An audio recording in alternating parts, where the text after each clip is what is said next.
to Baksha Bodhanam channel. இன்னைக்கு நம்ம மணி கொழுக்கட்டை எப்படி பண்றதுன்னு பார்க்க போறோம். கொழுக்கட்டை பண்றதுக்கு முதல்ல மாவு ரெடி பண்ணிக்கலாம். அதுக்கு முதல்ல ஒரு panல 1.5 கப் தண்ணி எடுத்துட்டு இருக்கேன்.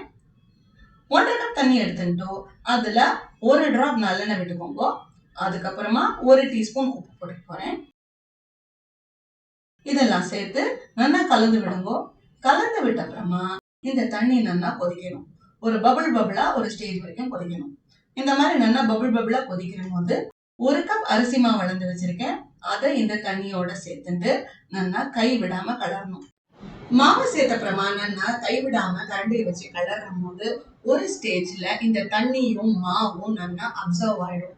அந்த மாதிரி அப்சர்வ் ஆகும் போது இந்த மாவு பேன்ல எந்த இடத்துலயுமே ஒட்டாம நடுவுல ஒரு பால் ஷேப் ஃபார்ம் பண்ண வரணும்.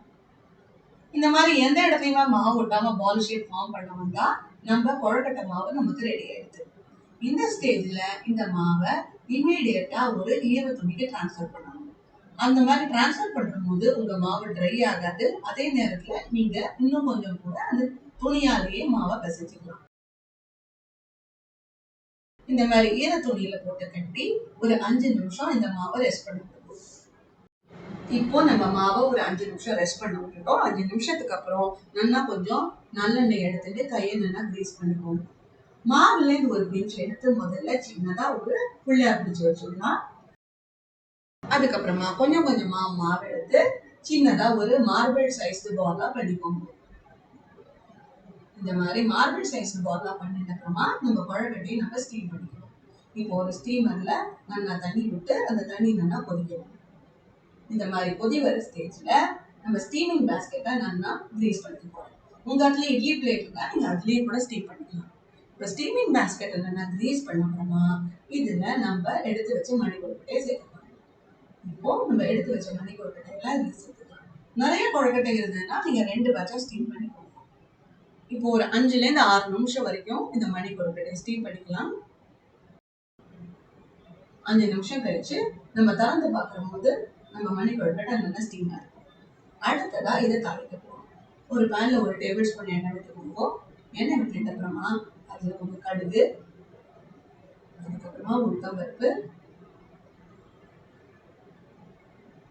கடுகு உளுத்தம்பருப்பு நல்லா பொரிஞ்சு வரும்போது இதோட கொஞ்சம் கடலைப்பருப்பு, அதுக்கப்புறமா 4-5 வரமிளகா இதை நல்லா ரெண்டா கிள்ளி வச்சிருக்கேன். இதெல்லாத்தையும் சேர்த்து கொஞ்ச நேரம் பொரிய விடுங்கோ. இது ஒரு பாதி அளவு பொரிஞ்சு வரும்போது இதோட கொஞ்சம் எள்ளு எடுத்து வச்சிருக்கேன். அந்த எள்ளு சேர்த்துக்கோங்க. அதுக்கப்புறம் கொஞ்சம் பெருங்காயம், அப்புறமா 2 கொத்து கருவேப்பிலை, இது எல்லாத்தையும் சேர்த்துட்டு இது நல்லா கொஞ்ச நேரம் வதக்கணும். இது நல்லா வதங்கி வரும்போது இதோட நம்ம ஸ்டீம் பண்ணி வச்சுருக்க மணி கொழுக்கட்டை இருக்குல்ல அதை இதோட சேர்த்துக்கணும். சேர்த்துட்டு இந்த கொழுக்கட்டைய இந்த தாளிச்சதோட சேர்த்து நல்லா வதக்கணும். ஒரு 2 நிமிஷம் வதங்கின அப்புறம் நம்ம மணி கொழுக்கட்டை நமக்கு ரெடி. இது நல்லா வதங்கி முடிச்ச அப்புறம் இதோட 2 டேபிள் ஸ்பூன் தேங்காய் சேர்த்துட்டு நம்ம மணி கொழுக்கட்டைய பிள்ளையாருக்கு நைவேத்தியம் பண்ணிட்டு நம்ம சாப்பிட வேண்டியதுதான். ட்ரை பண்ணி பாருங்க. பக்ஷ போதினம் சேனலுக்கு சப்ஸ்கிரைப் பண்ணுங்க. Thank you very much.